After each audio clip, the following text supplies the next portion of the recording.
नमस्कार. महाराष्ट्रातील माझ्या सर्व अभियोग्यताधारक बंधू आणि भगिनींनो, पवित्र पोर्टल शिक्षक भरती 2025 संदर्भातला अतिशय महत्त्वाचं पत्रक आज दिनांक 1 जानेवारी 2026 रोजी त्या ठिकाणी आपल्याला पाहायला मिळतं. या पत्रकाचा जो महत्त्वाचा मुद्दा आहे तो म्हणजेच पवित्र पोर्टलमार्फत करण्यात येत असलेल्या स्थानिक स्वराज्य संस्थांच्या शिक्षक पदभरतीमध्ये शैक्षणिक वर्षाअखेर रिक्त होणारी संभाव्य रिक्त पदे विचारात घेण्याबाबत. म्हणजे आपण जर पाहिलं व्यवस्थितपणे हा GR जर आपण वाचला तर यामध्ये आपल्याला पाहायला मिळतं की पहा, सगळ्यात महत्त्वाचा मुद्दा दिला आहे तुम्हाला की नक्कीच माझ्या माहितीप्रमाणे आपण जर या संपूर्ण गोष्टींचा विचार जर केला तर जास्तीत जास्त जागा कशा येतील, कारण की मे 2026 पर्यंतच्या जेवढ्या जागा रिक्त होतात तेवढ्या संपूर्ण जागा या पवित्र पोर्टलमार्फत येणाऱ्या जी भरती आपली चालू जी भरती आहे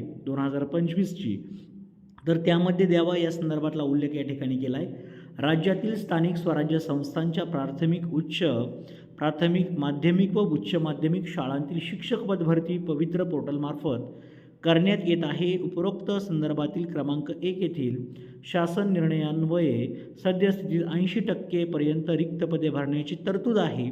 शिक्षक अभियोग्यता व बुद्धिमत्ता चाचणी 2025 मधील निकालाच्या आधारे पदभरती कार्यवाही करण्यात येत आहे. दरवर्षी सेवानिवृत्त व संच मान्यतेनुसार उपलब्ध होणाऱ्या रिक्त पदांवर प्रत्यक्ष अध्यापनाचे कार्य करण्यासाठी शिक्षक उपलब्ध करून देणे आवश्यक आहे. तसेच बालकांचा मोफत व सक्तीच्या शिक्षणाचा हक्क अधिनियम 2009 मधील तरतुदीनुसार शाळांतील पदे 10% पेक्षा अधिक पदे रिक्त ठेवता येणार नसल्याची बाब विचारात घेता स्थानिक स्वराज्य संस्थांच्या शाळांतील शैक्षणिक वर्ष 2025-26 अखेर संभाव्य रिक्त पदे भरतीसाठी विचारात घेण्यास मान्यता देण्याबाबतचा प्रस्ताव शासनाच्या विचाराधीन होता. आणि त्या संदर्भातलाच हा खूप महत्त्वाचा मुद्दा आहे.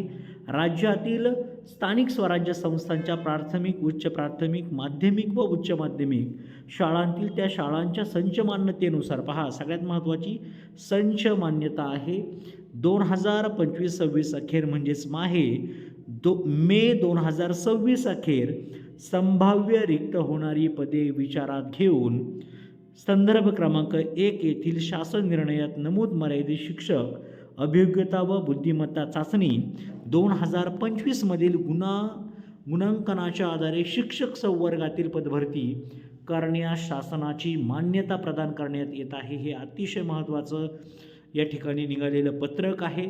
खरं तर आपल्यासाठी हे आनंदाची गोष्ट आहे की मे 2026 पर्यंतची जी संपूर्ण पदे रिक्त होणार आहेत ती रिक्त पदेसुद्धा या संच मान्यतेच्या आधारे येणाऱ्या या भरतीमध्ये आपल्याला द्यायला सांगितलेली आहेत. त्यामुळं नक्कीच ही 2025ची जी भरती आहे नक्कीच 15,000 प्लस.